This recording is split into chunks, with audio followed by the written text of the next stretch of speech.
The homicide is horrific. The surveillance video posted on Instagram shows a group of people leaving work for the day at a cannabis cultivation facility in Oakland. Suddenly, a man outside rushes in and opens fire.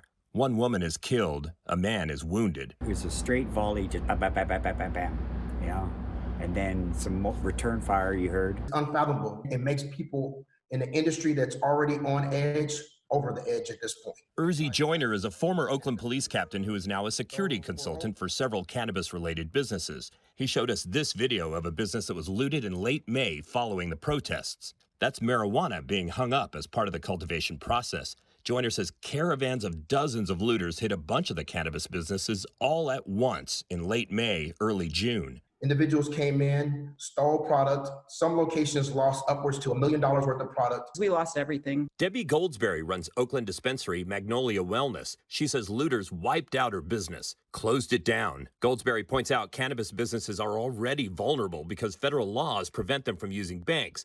Plus, they're competing with a surge in black market dispensaries that are able to charge less because they don't pay taxes. Meanwhile, these legal businesses pay a very large tax bill, up to 35% to the city of Oakland, millions of dollars. So these business owners say they should be better protected. We've been trying to work with the city to do better, to investigate the crimes, to prevent the crimes, to respond to the crimes, and we just have not been able to make headway. Now we see that the result is, a murder the other night.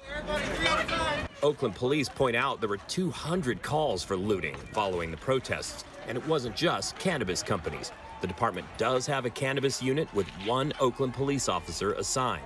I talked to that officer, John Romero, by phone today. He tells me he has just set up an alert system by which he can alert all the cannabis businesses if one of them has become the victim of a crime.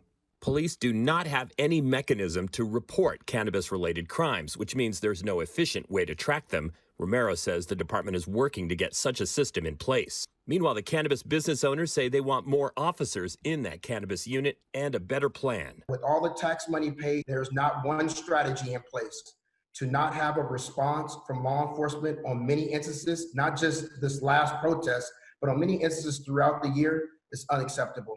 And we demand a change. Joe Vasquez, KPIX 5.